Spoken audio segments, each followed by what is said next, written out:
Good morning and welcome to the new edition of Dr. Lamba's Awakening Call. 2 days more and the nail biting expectation of the mandarins in Ottawa would show whether Canada can hope to get in the Security Council or not. But the entry of India in its eighth term in Security Council is guaranteed. The reason being, while Canada is locked in a contest with two major countries, Ireland and Norway. India has not received any opposition and is the sole representative of Asian Pacific region. India is definitely set to enter the United Security Council as an elected member for 2 years, and victory is assured. But what is really a cause of concern for the mandarins in the foreign ministry is the margin of victory. The government is hoping that they would get at least 189 votes, and which they are definitely likely to get because there is no opposition, they are the sole representatives. The situation of Canada, on the other hand, is very dicey, and it is something quite a matter of concern that the Trudeau government has spent millions, not only in foreign aid, which it did, but millions in trying to have a facilitation process which would enable those countries to vote in favor of Canada, as opposed to Norway and Ireland. Both the countries, basically the concern is whether the foreign aid given by Canada can attract those countries. And for the first time, the Prime Minister himself has talked to the leaders of very small countries like Fiji, Samoa, the countries about whom they don't bother otherwise, begging them to cast their vote in favor of Canada. But would they do it is definitely a matter of concern. And in case Trudeau government doesn't get a sufficient number, it shall be a major setback for the do-good performance of this government. This will be the third time that the Canada would be losing the contest. And as I said earlier, this is the eighth time India would be entering Security Council. And this new term would run from January 2021 to December 2022. That's 2 years term. But this is crucial time for the Security Council. This is a period which will be marked by a profound change, great power competition, and possible realignment. Now, the countries which are going to be uncomfortable with India going in would be if Canada loses Canada itself, because Canada would not be able to brook that while Canada loses, India is able to go in unopposed with all the laws. Secondly, China would be very unhappy. Pakistan has accepted the fact that India is a country whom it can't oppose. And initially, Pakistan had tried to offer its representation, but the countries like Saudi Arabia, Qatar, Malaysia, Iran even had told Pakistan not to contest because their vote would be in favor of India and not in favor of Pakistan. So it was a major setback for Pakistan. China had told Pakistan to contest. So China would not be very happy. And US would be very happy because US wants to restructure the whole thing. As a matter of fact, President Trump has asked for changing G7 into G11 or G10 even, 12, G12 even, so that countries like India, Brazil, Japan, and South Africa can join. Now, basically, it will be time for the new government in India, Modi government, to prove India's status as a Vishab Guru, the teacher of the world. And this eighth term, eighth inning, rather, I like to call it, is likely to be the most challenging one. As I said, 193 countries are going to cast their vote, and you need 129 to be elected. Since India is unopposed, it will automatically get 129 votes. But the concern with the government is whether it can improve the last time record. Last time they had 187 out of 193. This time they want 189, if not 190, because 3 or 4 votes are definitely going to be against India. Now, why is it important to use the word term elected member of Security Council rather than non-permanent member to describe India's entry? Because these people, these countries represent the democratic process with winning with two-third majority. None of the existing permanent non-elected members has undergone such a democratic scrutiny so far. And this uncontested nomination shows the capability of the Indian diplomacy. One thing is very pertinent to note that this entry of India can aim at reforming United Nations Security Council and make it more representative. Because India would be a member of the Security Council, though without the right to veto, it can maneuver and make a case for restructuring the Security Council. As a matter of fact, this is high time that the Security Council as it is demolished. I mean, there should be no non-permanent members. There should be no permanent members. There should be all elected members. Even USA, China, Russia, they have no right to arrogate to themselves the right to be there permanently. That goes against the concept of a democratic process. As a matter of fact, the ideal way would be what I had recommended about 5 years back, and that was that it should be have a membership of 15 members. And if there are 15 members, they should be elected for a period of 6 years, and one-third members retiring every 2 years.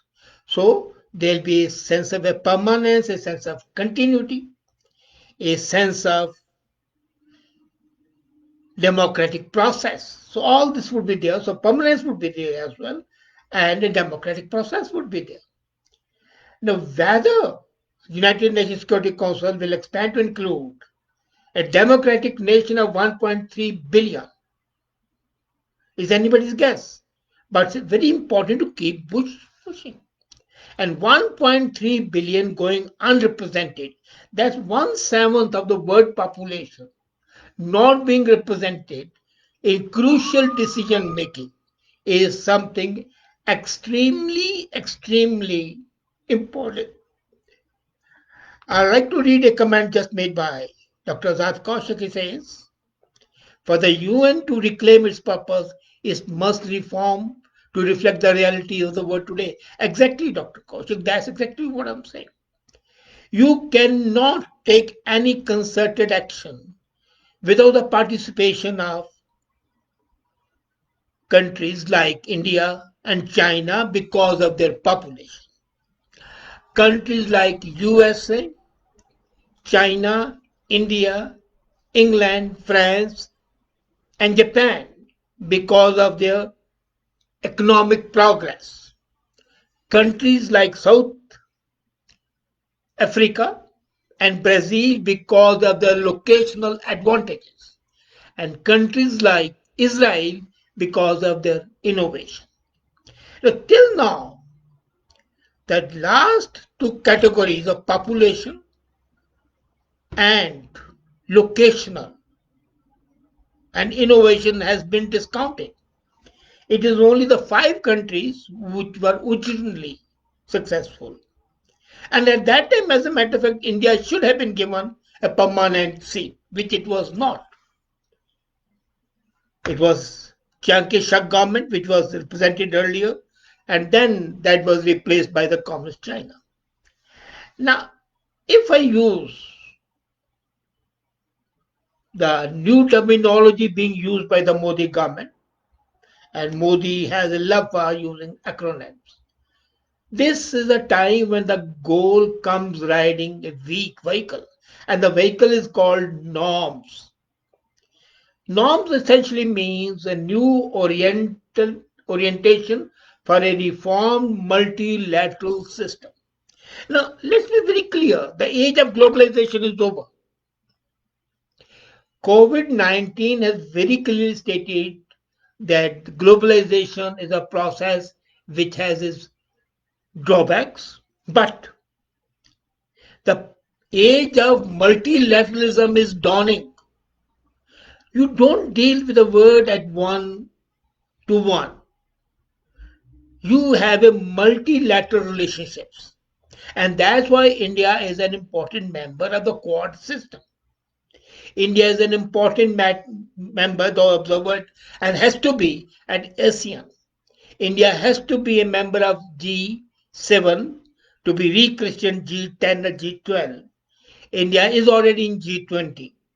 So, and it's not only in India. I'm not discounting that the countries like Japan, Brazil, and South Africa has as much a claim to be in these multilateral processes. And that's why we need a new vehicle called norms, new orientation for reformed multilateral system. And the process can start by India, it can be initiated by India as soon as the new year dawns, that's 2021, when India enters the Security Council. And as a matter of fact, this will be an exceptional thing because there would be capability of India and China also to discuss their relationship away from the gaze and scrutiny of the media. The permanent representatives of the Security Council can take over from where the diplomats and the mandarins of Beijing and New Delhi would like to leave the race. Now, another thing which is extremely important is, and the Indian diplomats are confident that their hard work in Africa and the our will be remembered on the voting day. I know there was some concern when Article 370 was diluted and the Kashmir issue was decisively decided to be an internal matter. And the role played by the Muslim countries at that time was exceptionally appreciative of India's concern that it was India's relation, internal affair. And all the efforts of Pakistan to internationalize it or to convert it into a Muslim issue failed. But let's not also believe that, I fail to believe that that was because of the India's economic progress and India being a huge market and its investment and help to the countries in that region, irrespective of the fact that they belong to a different religion. Because India is essentially a multicultural country. As a refuge for the depressed and oppressed all over, India was the first to do it. They gave refuge to the Jews. They gave refuge to the Parsis. The first Muslim masjid out was built in India, if people have not forgotten it. So these countries believe India, which brings a nuanced position and offers solutions they can accept.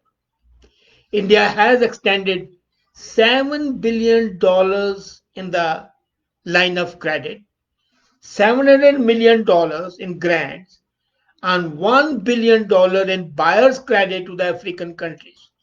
And the African countries cannot ignore this. Now, compared to Canada, the totality of 7 billion line of credit, 700 million in grants, and 1 billion buyer's credit is 3 times more than Canada has shown. And I was talking to a very senior person from Burkina Faso, and he was telling me that the India's help is appreciated much more than that of Canada's help, because when Canada gives money, it gives in the shape of doing a favor, while India does it as a help from a brother. So there's a difference. There's no obligation when India is doing it. It is a brotherly help, and that is appreciated. And apart from that, there are thousands of slots of IT training and scholarships which are given by India to these countries. Medical aid was given to 35 countries in the first instance and 120 countries in the second instance. And it has not only been this time. There have been 35 visits again at the level of the president and the vice president, apart from the ministerial trips in the recent years.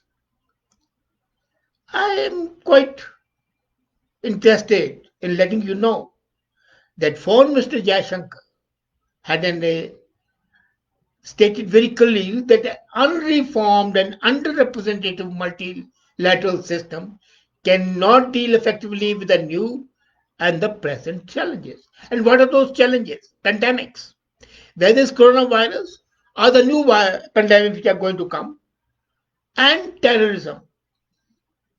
And incidentally, both these have a Chinese flavor, one infused globally, the other regionally.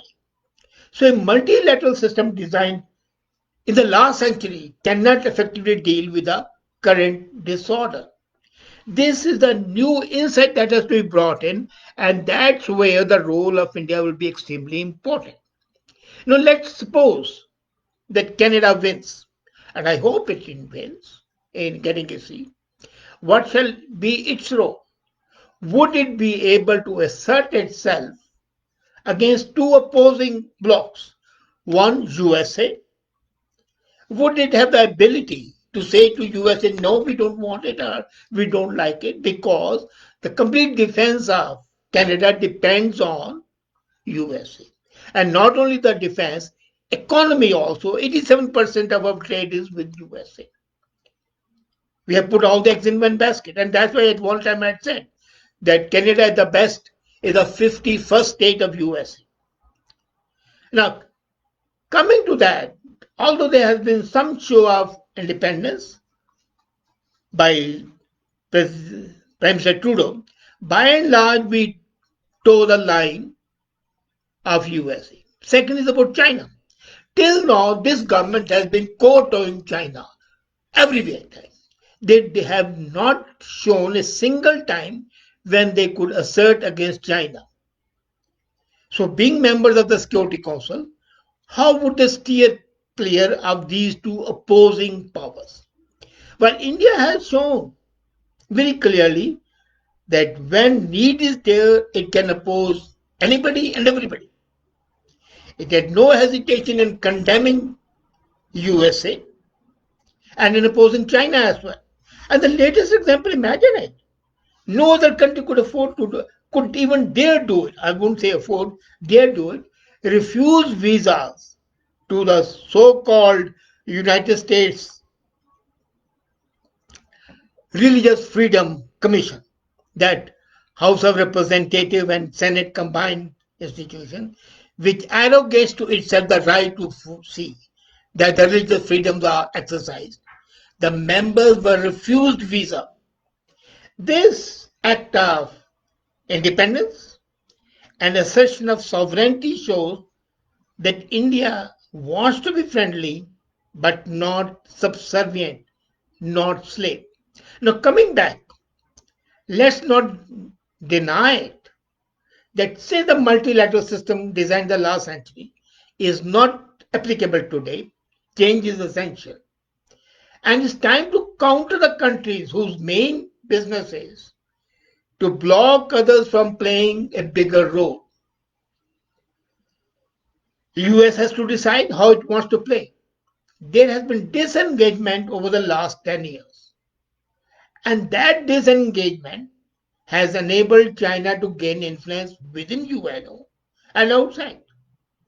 So US should help UN evolve, even if Washington gets busy creating circles of trust outside the ambit of UN. I had my talks with people who matter in USA and they agree that the circles of trust which President Trump is evolving, and that was the strategy paper we prepared.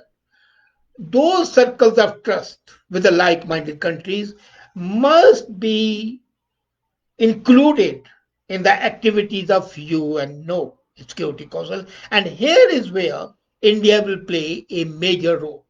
This means that the US-European alliance must be more healthy. And at present, Europe is pulling in a different direction because it's in awe of Beijing.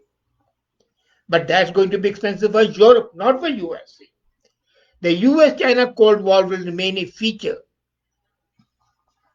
Would India side with USA? Possibly. Would Canada side with USA? It would, ostensibly, but it would also take action not to annoy China. So, the new UN Security Council is going to play a major role where I see India playing the role of an activist, the role of a builder, the role of a mediator, the role of a conciliator, and also an agent of change. If elected, would Canada be able to play that role? Is $1 million question. But let's be very clear, China doesn't want to change. And that's the only country which doesn't want to change. The rest all want to change. Let's see how India maneuvers it and whether after being successful, it would not automatically be deemed Vishwav Guru. That is what has to be seen. Wait and watch 3 months more. Thank you.